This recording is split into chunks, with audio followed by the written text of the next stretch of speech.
Hi, I'm Shelley Piedmont, a former recruiter turned career coach, and I want you to thrive and not just survive your job. You know, in my time as a recruiter and now as a career coach, I have heard some really interesting takes on recruiting and what goes on behind the scenes. And given that I had 20 years of experience as a recruiter, I would always go, huh? Where did they get this from? Because it is nothing like I ever experienced or all of my peers in recruiting have ever experienced. So I want to talk about 5 things that I hear time and time again that really, when you think about it, just either doesn't make sense or really is just not what is realistic in the world of hiring. So my number one is you have to have 100% of the requirements to apply. Okay, this doesn't work because almost no one that is hired for a job has 100% of what is on that job description. That job description is a wish list. Hiring managers, when they are working with HR, they come up with lots of things that they would like the person in that role to have because really that would just make their job so much easier. They could do all that stuff and manager, you wouldn't even have to do anything. But that's not how it works. People have lots of different knowledge, skills, and expertise. And some are going to be relevant for the job. Some are not going to be relevant for the job. But it's rare for an individual to have everything that you want in that role. It just is, and we call that in recruiting looking for unicorns, right? Because they're this mythical creature that, it happens to appear, right? And in reality, it doesn't exist. So know that your job description is a wish list. But when they do go to hiring, what they're going to be looking for is whether the individuals have everything that they have required, absolutely got to have for the role, and do they have some of the wants to have, right? So for you, knowing this, don't say, I can't apply for that job if I don't have 100% of whatever it is on there, because no one has 100%. Now, should you apply for a position if you only have half? I think that's a little iffy, right? Because they want somebody who actually can do the job. And if they think a lot of this is required, if you only have half, you might not be a good fit for the role. I always say somewhere around 65, 75%. That's usually a good threshold to say, yeah, I probably am a competitive candidate for this role. But 100%, no, don't listen to that. You'll talk yourself out of roles where you absolutely might be the best fit. My second one is about all those one-page resumes. You only can apply with a one-page resume.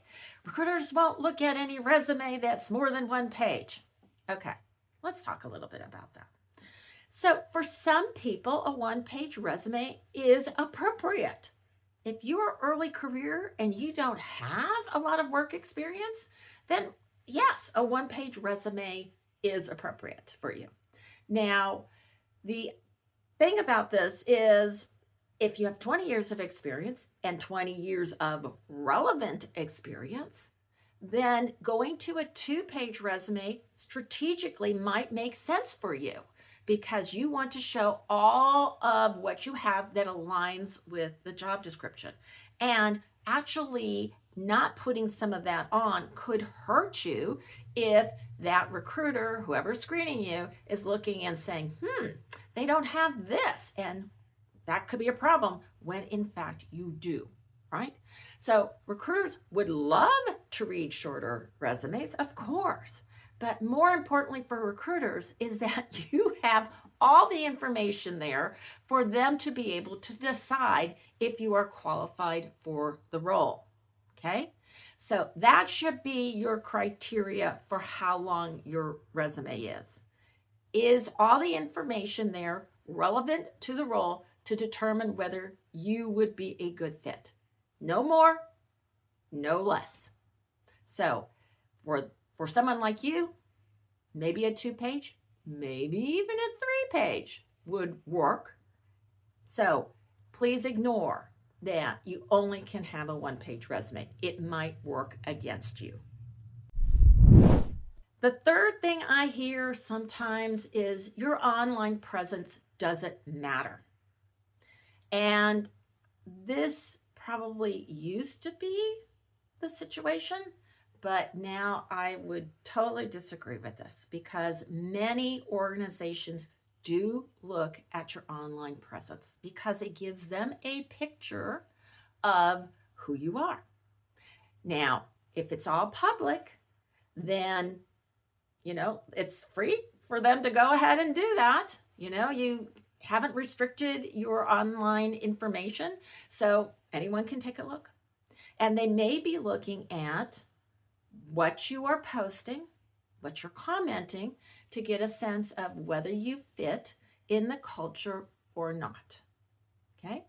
Now, I always tell people to go through their online presence to make sure there's nothing in there that you think might be problematic to you. I think that's a wise strategy. But to discount it and say it doesn't matter, well, for some organizations, it does. And I will add, depending on your role, the lack of an online presence can also work against you. Because if that online presence is relevant to the role, so let's say you are in marketing or maybe in public relations or something else where understanding what is on the socials is important, not having one in those cases might work against you. If you like this, I appreciate clicking that like button and subscribe. My fourth one, that's all I need is the experience. That's all that matters for getting the offer. And I'm going to tell you, it isn't all that matters. I remember when I was recruiting and we were interviewing a person with a direct competitor who was in a similar role to the one that we had open. And it should have been a really easy thing for us to hire this person. They had a lot of similar experience, but we didn't. And the reason we didn't do that is because in the interview, that person could not tell the hiring manager how they did their job. They couldn't kind of connect the dots, put 2 and 2 together so that they could explain how they would do this role, how they would be successful, what they would bring to this role. And it was confusing for the hiring manager, but they came out of that interview not impressed. And we ended up going and hiring somebody else who didn't have quite the exact same experience, who was better able to articulate how they would do the job. So don't rely just on your expertise. You need to have a good way of explaining how you accomplished what you did, what your motivations were. And on top of that, you need to explain why you want this job and how you fit in the culture. All of those are important for the hiring decision.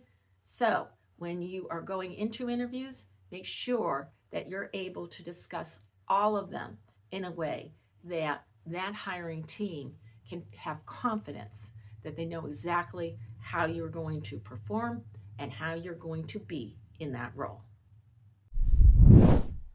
And my fifth one is, this is one that recruiters hate, and that is disguising a strength as a weakness.